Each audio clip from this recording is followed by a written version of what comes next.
নমস্কার। আজকে আমরা নীরবতার ৯টা স্তর নিয়ে আলোচনা করবার চেষ্টা করব। এটা বোঝার চেষ্টা করব যে নীরবতাতে পৌঁছতে গেলে কোন কোন স্তর বা লেয়ার্স ভেদ করে তবে আমাদের নীরবতাতে পৌঁছানো যাওয়া হয়। বলে রাখি, যারা অ্যাস্ট্রোলজিক্যাল কনসালটেশনস বা গাইডেন্স নিতে চাইছেন, বা যারা মেডিটেশন শিখতে চাইছেন, বা যারা জ্যোতিষ চর্চা শিখতে চাইছেন বা অ্যাস্ট্রোলজি শিখতে চাইছেন, তারা অবশ্যই চ্যানেলে দেওয়া ডিসক্রিপশন নাম্বারে যোগাযোগ করতে পারেন। চলুন শুরু করা যাক। একদিনেই তো একটা মানুষ, গোটা মানুষ নীরব হয়ে যেতে পারে না। তার মনের গভীর কোণে কোণে লুকিয়ে রয়েছে অনেক স্তর। সেই স্তরগুলো নিয়ে আজকে আমরা একটু ঘাটাঘাটি করতে এসেছি, একটু ভালোভাবে স্টেপ বাই স্টেপ বোঝার চেষ্টা করতে এসেছি আজকে। প্রথম পয়েন্ট আমি বলবো নীরবতা স্তরের, সেটা না বাহ্যিক নীরবতা। মানে প্রথম পদক্ষেপে মানুষ কি করে? প্রথমেই তো একদম ভেতর থেকেও সাইলেন্ট হয়ে যেতে পারে না, তার জন্য তাকে অনেক চেষ্টা করতে হয়। প্রথমে থাকে তার অভ্যাস, তারপরে হয় অধ্যাস। অধ্যাস হচ্ছে কি আপনার ভেতরে একদম পুরো ছেপে যায় জিনিসটা, কিন্তু অভ্যাস জিনিসটা প্রথমে মানুষকে একটু চেষ্টা করতে হয়। তো প্রথমে বাহ্যিক নীরবতা এই জন্য বললাম পয়েন্টটা, কারণ কথা কমিয়ে মনকে স্থির করার প্রথম যে পদক্ষেপ, এটা হচ্ছে বাহ্যিক নীরবতা। প্রথমে আমরা কি করি? একদম প্রথমে নীরব হতে গেলে বাইরের লোকেদের সাথে কথাবার্তা কমিয়ে আমরা দিই, তাই তো? মানে নীরব থাকতে গেলে তো আমাদেরকে প্রথম যে স্তর, সেটা হচ্ছে আমাদের কথা বন্ধ করা। অর্থাৎ শব্দ যদি কমে যায়, ভেতরের জগৎকে তখন লক্ষ্য করা আরো সহজ হয়ে যায়। এটা হচ্ছে নীরবতার প্রথম স্তর। বাহ্যিক শব্দগুলোকে যদি আমরা কমাতে পারি, তাহলেই কিন্তু আমরা ভেতরের যে ইনার যে সাইলেন্সের যে শব্দ আছে, অর্থাৎ অন্তরের যে নৈশব্দের যে শব্দ আছে, সেটাকে আমরা খুঁজে পেতে পারি। পরের পয়েন্ট, এটা হচ্ছে কি বাহ্যিক নিরাপত্তা। আপনারা যদি এই বাহ্যিক নিরাপত্তার যারা যারা স্টেপে আছেন, মানে যারা আর কি চেষ্টা করছেন বাইরে থেকে কথাবার্তাগুলো কমিয়ে দেওয়া, এবং তারপরে ভিতরের থাকা যে নৈশব্দের শব্দকে দেখার চেষ্টা করা, যারা এই স্টেপে রয়েছেন বা যারা এই স্তরে রয়েছেন, তারা অবশ্যই বলবেন বা মিলিয়ে নেবেন। ২ নম্বর পয়েন্টে বলবো যে মনের কোলাহল লক্ষ্য করা। মানে যখনই আপনি বাহ্যিক নীরবতা পালন করলেন, মানে বাইরের এই যে এত যে কথাবার্তাগুলো আমরা যেগুলো বলে থাকি, অনেক অপ্রয়োজনীয় কথাবার্তা বলি, তো সেগুলোকে বন্ধ করার পরেই আমরা আমাদের মনের যে এই যে চঞ্চলতা, এটাকে আমরা নোটিস করতে পারি। তো ২ নম্বর পয়েন্টটা দিয়েছি, মনের কোলাহল লক্ষ্য করা। অর্থাৎ বাইরে আমরা নীরব, মানে বাইরে আমরা কথাবার্তা বলছি না, কিন্তু ভিতরে চিন্তার যে প্রচুর ঢেউ। বাইরে আমরা কথাবার্তা বলছি না বাহ্যিক নীরবতাতে, ঠিক আছে, কিন্তু ভিতরে আমাদের মনের ভেতরে যে কোলাহল, এই যে ঢেউ, কোলাহলের যে এত ঢেউ, সেগুলো আমরা লক্ষ্য করতে পারি বাইরে থেকে যখন নীরব হয়ে যাই। এই স্তরে থাকা মানুষগুলো সেই চিন্তাগুলোকে শুধু পর্যবেক্ষণ করতে থাকে। মানে আপনার চিন্তা ভাবনা এলো, আপনি দেখলেন, সেটা ভালো হোক অথবা খারাপ, তারপর আপনি সেটাকে আবার টাটা বাই বাই করলেন, অর্থাৎ যেতে দিলেন, যে বাবা তুমি যাও, তোমাকে আমি দেখলাম, খারাপ চিন্তা ভাবনা এলো, তারপর তুমি ওটাকে পাস অন করলে। তো বাহ্যিক নীরবতা হলো ১ নম্বর। ২ নম্বর হচ্ছে মনের কোলাহলকে লক্ষ্য করা, এটা একটা স্তর। তারপরে হচ্ছে আবেগের নীরবতা, ৩ নম্বর পয়েন্ট। কেন আবেগের নীরবতা? এই যে বললাম একটু আগে, যে আপনার যে চিন্তা ভাবনাগুলোকে এই যে আমরা যে লক্ষ্য করা যেগুলো শুরু করেছি, এইগুলো করতে করতে আমরা দেখতে পাচ্ছি আমাদের মনে অনেক নেগেটিভ চিন্তাও রয়েছে। মানে যেরকম ধরুন আবেগের, এগুলো হচ্ছে আবেগগুলো আমাদের মনেরই একটা স্তর। তো ৩ নম্বরটা আবেগের নীরবতা। রাগ থাকে আমাদের, ভয় থাকে, অস্থিরতা থাকে, ইনসিকিউরিটি, মানসিক অস্থিরতা। তো এগুলো না ধীরে ধীরে শান্ত হতে শুরু করে। যত আপনি পর্যবেক্ষণ করতে শুরু করবেন, অর্থাৎ নোটিস করতে আরম্ভ করবেন আপনার চিন্তাভাবনাগুলোকে, সেটা খারাপ হোক অথবা ভালো, সেইগুলো ধীরে ধীরে আস্তে আস্তে মিলিয়ে যেতে থাকবে কালের গর্ভে। এবং ধীরে ধীরে আপনার যে প্রতিক্রিয়া, আপনাকে যে কেউ রাগানোর চেষ্টা করছে, আপনি রেগে যাচ্ছেন, এই প্রতিক্রিয়াগুলো ধীরে ধীরে আপনার কমতে আরম্ভ করবে। ফলে আবেগের এই যে ভয়, হিংসা, অস্থিরতা, মানসিক, এগুলো হচ্ছে আমাদের ভেতরের একটা আবেগ। এই আবেগগুলো আস্তে আস্তে দেখবেন আমাদেরকে সংকুচিত হতে থাকে, করতে করতে করতে একটা সময় আবেগগুলোও চলে যায়, মানে আবেগের মধ্যেও নীরবতা আসে। এটা 3 নম্বর পয়েন্ট। 4 নম্বর পয়েন্ট বলবো শ্রবণের নীরবতা। শ্রবণের নীরবতা মানে কি? উম, এরকম আপনি বলতে পারেন, ধরুন অনেকে হয়তো আপনাকে অনেক কথা বলছে, আপনি এমনভাবে নীরব হয়ে রয়েছেন যে আপনার না কানে কথা এসে পৌঁছচ্ছে না। দেখবেন এরকম সময় আমাদের অটোমেটিক হয়ে যায় এক সময়, ধরুন কেউ কোনো কথা বলছে, মানে এমনটা না যে আমরা অন্য কোনো চিন্তা করছি না, মানে ভেতরের একটা এমন একটা শান্তি আমরা উপলব্ধি করছি, যাতে বাইরের বাহ্যিক যে শব্দগুলো আছে সেগুলো আমাদের কান অবধি এসেও মনের মধ্যে কিন্তু প্রবেশ করে না। আচ্ছা, এবার আমরা পরের পয়েন্টে যাব। সেটা হচ্ছে অন্তর্দৃষ্টির নীরবতা, অর্থাৎ মন শান্ত হলে অন্তরের যে সূক্ষ্ম উপলব্ধি আছে সেগুলো স্পষ্ট হতে শুরু করে। মানে কি বলবেন আর কি বলবেন না, এগুলো আস্তে আস্তে না ধীরে ধীরে আপনার মধ্যে গ্রো আপ করতে শুরু করে দেয়। অন্তর্দৃষ্টির নীরবতা অর্থাৎ এই জীবন জগৎকে আপনি কিভাবে দেখছেন। একটা সময় আসছিল আপনার কাছে যে আপনি সব কথাতেই উত্তর দিচ্ছিলেন, সেটা ভেতর থেকেও হতে পারে, বাহ্যিক এবং আন্তরিক। মানে ভেতর থেকেও আপনি হয়তো মুখে কিছু না বললেও ভেতর থেকে আপনি তার জবাব দিচ্ছিলেন। এখন সেটারও আর প্রয়োজন আপনার শেষ হয়ে আসছে। অর্থাৎ মন আপনার এত শান্ত হয়ে গেছে যে ভিতর থেকে কিছু বলার যে প্রয়োজন আছে সেটাও আর প্রয়োজন মনে হচ্ছে না। আপনাকে ধরুন কেউ হয়তো মিথ্যে হয়তো দোষারোপ করছে, সেটা বাড়ির লোক হতে পারে, বাইরের লোক হতে পারে। তো আপনি সেটারও না আর উত্তর দেওয়ার জন্যে, মানে যে প্রতিক্রিয়া যেটাকে বলে, ইভেন মানে বাইরে থেকে না বললেও ভিতরের একটা প্রতিক্রিয়া থাকে, সেই প্রতিক্রিয়াগুলোটারও দেওয়ার যে প্রয়োজন আছে বলে আপনি আর মনে করছেন না। এক অদ্ভুত এক স্টেট অফ মাইন্ড, জানেন তো? এই যে এই অন্তর্দৃষ্টির নীরবতাটা, এটা একটা বিশাল একটা স্টেপ যারা এই 5 নম্বর পয়েন্টে যারা রয়েছেন, 5 নম্বর স্তরে।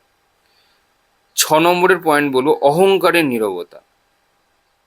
এটা একটা অদ্ভুত, নিজেকে প্রমাণ করবার যে তাগিদ সেটা কিন্তু কমে যায়। মানে ধরুন কেউ আপনাকে ধরুন মিথ্যে দোষারোপ করছে, মিথ্যে কথা বলছে আপনার নামে।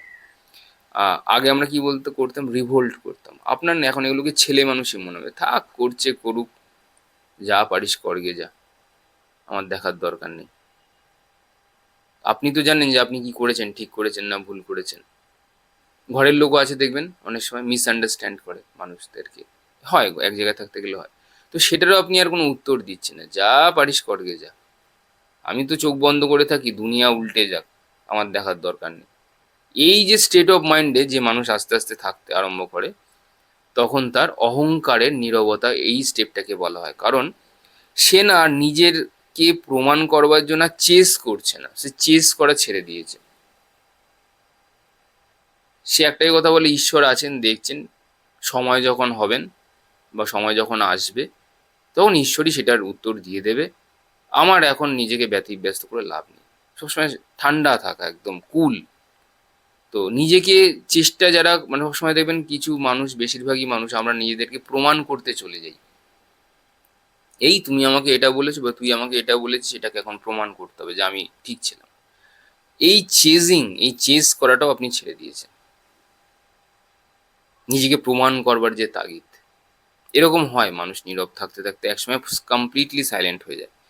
পরের পয়েন্ট বলবো 7 নম্বর সমর্পণের নীরবতা। এই যখনই আপনি নিজেকে প্রমাণ করবার জন্য আর দৌড়চ্ছেন না, আপনার মনে হচ্ছে না থাক আমার দরকার নেই, যার যেটা মনে হচ্ছে সে ভাবছে, তার মাথা তার শরীর, সে আমার সম্পর্কে যা কিছু ভাবতে পারে, তাদের আমার কোনো এসে যায় না কিছু। আমি, আমার ঈশ্বর আছে, আমি তার কাছে রয়েছি, তার নাম জপ করছি, ব্যাস। এইখানে আছে সমর্পণের নীরবতা।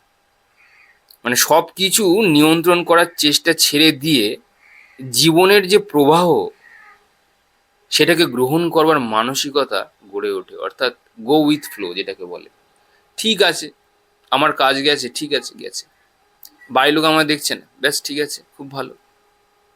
এই সব কিছুতেই এই যে ঠিক আছে, ঠিক আছে, ঠিক আছে, ঠিক আছে, আপনি করতেই মানে যে আপনার ঠিক আছে মানে আপনার না কোনো কি বললে মনের ওপরে সেই যে হাতুড়ির আঘাত যেগুলো আসছিল আপনার এতদিন, সেই আঘাতগুলো না এবার বন্ধ হয়ে গেছে। আপনার কোনো ফিলিংস আর হচ্ছে না। আপনি জানেন, নীরব হতে হতে মানুষ একদম শূন্য হয়ে যায়, তার মন বলে আর অ্যাকচুয়ালি আর কিছু থাকে না। মন একদম জ্বালিয়ে পুড়িয়ে রাখ হয়ে যায়, একদম ড্রাই হয়ে যায়, শুষ্ক হয়ে যায়, মন বলে আর কিছু থাকে না। জাস্ট থেকে যেটা থেকে যায় সমাজের প্রতি, সেটা হচ্ছে রেসপন্সিবিলিটি, দায়িত্ব, আর কিচ্ছু না। শরীর এলো, শরীর থাকলো, শরীর একদিন যাবেই, আপনি ধরে রাখতে পারবেন না, এটা সময়ের চক্র। তো এই যে এই ঘাত প্রতিঘাতের খেলা থেকে আপনি আস্তে আস্তে এবার বেরিয়ে আসছেন, কারণ এখানে সমর্পণের নীরবতা তৈরি হয়েছে, অর্থাৎ ভাড় মেয়ে যায়, যা হবে লেট গো। দুদিন পরে কি হবে আমার জানার দরকার নেই, 10 মিনিট পরে কি হবে আমার জানার দরকার নেই, হলে হবে, না হলে না হবে। এই যে সারেন্ডার, এই যে সমর্পণ, এটাকে বলে সমর্পণের নীরবতা। পরের পয়েন্ট বলবো ঐক্যের নীরবতা। অর্থাৎ আপনি যখন প্রচুর কমপ্লিটলি যখন নীরব হয়ে যাবেন, তখন ইউনিয়ন তৈরি হয়। ইউনিয়ন কিরকম, আমাদের মনের ভেতরে, মন বলতে আর কিছু থাকে না, আত্মা থাকে। তার মানে নীরব হতে হতে মন একদম ড্রাই হয়ে যায়, মন বলে আর কিচ্ছু থাকে না, শুধু আত্মা প্রজ্বলিত হয়। তখন আত্মা পাওয়ার পেয়ে যায়, কারণ মন আমাদের আত্মাকে না ভ্রমিত করে। মানে সাপোজ ধরুন আপনার একটা বাজে অভ্যাস আছে, মন কিন্তু বারবার সেই বাজে অভ্যাসটা করে আপনার বা আমাদের আত্মাকে নিচে নামায়, আত্মাকে বাধ্য করে কোনো খারাপ কাজ করতে, যার ফলে খারাপ সংস্কার তৈরি হয় এবং পরের জন্মে সেটা আবার আমার কাছে ফিরে এসে বাটামের ব্যবস্থা করে। তো মন হচ্ছে সবচেয়ে বড় শয়তান। মন সুন্দর, কখন সুন্দর, যখন মন যখন আত্মা যখন মনকে যখন গ্রাস করে নেবে, অর্থাৎ সূর্য যখন চন্দ্রমাকে গ্রাস করে নেবে। রাহু নয় কিন্তু, সূর্য, সান। সূর্যের এত তেজ, মানে আত্মার এত তেজ, যখন মনও ঢাকা পড়ে যাবে। যতদিন না হলে আপনার মন আছে, আপনি বলবেন না মনের কথা শুনতে, মনের কথা যতদিন আপনি শুনবেন, ততদিন বাটাম একদম ওই নুন লঙ্কা ছাড়িয়ে যেরকম ভাবে বাটাম দেওয়া হয় চলবে। মানে মনের কথা শুনলেন, আপনি চলে গেলেন তার সাথে কথা বলে, তার কাছ থেকে এবার আপনি বাটামটা খাবেন। মনের কথা শুনলেন, একটু বাজে অভ্যাস করে নিলেন, ব্যাস আপনার আত্মা ডাউন হয়ে গেল, সেই দিনটা আপনার চটকে গেল। তো এইগুলো হয়, মনের মতন বজ্জাত কেউ নেই। পুরো যোগাটা, এই যে যত যোগা আছে, শুধু মনকে স্থির করবার জন্য কাজ করে যাচ্ছে এগুলো, যাতে মন বলে আর কিছু না থাকে, পুরো ড্রাই হয়ে যায়। যে শিব, শিব অর্থাৎ কি, যা কিছু নেই। তারপরে এখানে মন বলেও কিছু নেই। একটা দেখবেন ওই আগুনের শিখার মতন শুধুমাত্র দপদপ করে, ওটা হচ্ছে আত্মা, শুধু আত্মা থাকবে, মন বলে আর কিছু নেই। মন হচ্ছে সংস্কার তৈরি করে। মন আপনার মধ্যে যতক্ষণ রয়েছে, ভালো লাগা খারাপ লাগা থাকবে, আপনার মনে সেই সংস্কারটা তৈরি করবে। দেখবেন কিছু, তবু তো আমরা একটু হা হা হি হি করি, হাসি ঠাট্টা করি, এগুলো মনের থেকেই হয়। মানে মন সবসময় এগুলো মনের একটা একটা স্টেট, যে ব্যক্তি সবসময় যাই হয়ে যাচ্ছে না কেন তার কিছু ফারাক পড়ে না। কিছু কিছু দেখবেন সন্ন্যাসী হয়, যারা একদম পুরো ড্রাই হয়ে যায়, না হাসে না কথা বলে, জাস্ট সাইলেন্ট। তো এরকমও হয় অনেক সময়, বিভিন্ন মানুষের স্টেট অফ মাইন্ড অনুযায়ী হয়। তো মোটের উপর কথা হচ্ছে, ঐক্যের যখন নীরবতা আসবে, ঐক্যের নীরবতা বলে, তখন আপনি বুঝতে পারবেন যে আপনি আমি একই আছি। মানে আপনার সাথে আমার কোনো তফাৎ নেই, আমরা পশু পাখিরা সব একই সুতোয় গাঁথা। পরের পয়েন্ট যেটা বলবো সেটা হচ্ছে গিয়ে চৈতন্যের নীরবতা। চৈতন্যের নীরবতাটা কি, যখন আমাদের চেতনা জাগ্রত হয়, যখন আমাদের নীরব থাকতে থাকতে আমাদের না কুণ্ডলিনী জাগ্রত হয় অ্যাকচুয়ালি। তো কুণ্ডলিনীকে আমরা অ্যাকচুয়ালি বলি চেতনা। কুণ্ডলিনী মানে তার কোনো সাপ নয়, এটা অ্যাকচুয়ালি চেতনা, যেটা আমাদের মূলাধারের পড়ে থাকে, সেটা আস্তে আস্তে যখন রাইজ করে, মানে উপরের দিকে যখন ওঠে এই চেতনাটা, তখন আমরা গভীর শান্তি উপলব্ধ করি। তারপরে উপস্থিতি, মানে এমন কিছুর উপস্থিতি আমরা উপলব্ধি করি যেটার চোখে দেখা যাচ্ছে না। ইথারিক বডিকে আমরা উপলব্ধি করি, সচেতনতার অনুভূতিকে উপলব্ধি করি। অনেক আধ্যাত্মিক ধারা এটিকে উচ্চতর উপলব্ধির প্রতীক হিসেবে মানা হয়, অর্থাৎ সেলফ রিয়েলাইজেশন। নীরব থাকতে থাকতে একটা মানুষ কিন্তু সেলফ রিয়েলাইজড হতে পারে। মানে এইটুকু আপনাদেরকে আমি আজকে বলতে পারি, আপনি যদি দিনে সব মিলিয়ে 24 ঘন্টার মধ্যে মোটামুটি যদি 1.5 ঘন্টা যদি কথা বলেন, বাকি সময় হু হা করে কাটিয়ে দিলেন, মানে 90% আপনি যদি সাইলেন্ট থাকেন, আপনার আত্মজ্ঞান হয়ে যাবে। মানে আপনি কে, কোথা থেকে এসেছেন, আপনি সেটা এইটুকু আপনি ঠিক নিজে নিজে ঘরে বসেই বুঝে যাবেন। কিন্তু ভেতর এই যতগুলো পয়েন্টগুলো বললাম, বাইরে থেকেও সাইলেন্ট, ভেতর থেকেও সাইলেন্ট, এই যে এতগুলো 9টা যে স্তর আপনাদের সাথে আমি আলোচনা করলাম, এগুলো আপনারা মিলিয়ে দেখে নিন যে আপনারা কে কোথায় কোন স্তরে রয়েছেন। সেই হিসেবে আপনারা আরও এগিয়ে যান এবং 9টা স্তরকে কমপ্লিট করুন। এই 9টা স্তর যেটা বললাম, এটা কোনো বই বা খাতা থেকে টুকে আনা নয়। এগুলো সামান্য আমার ক্ষুদ্র প্রয়াস বা বলা ভালো পর্যবেক্ষণ বলা চলে। খুবই সাধারণ সাধারণ পয়েন্টগুলোকে বললাম আর কি। দেখুন, যেগুলো চোখে ধরা ঈশ্বর দিয়েছেন সেগুলোই জাস্ট আপনাদেরকে বলা হলো। ধন্যবাদ।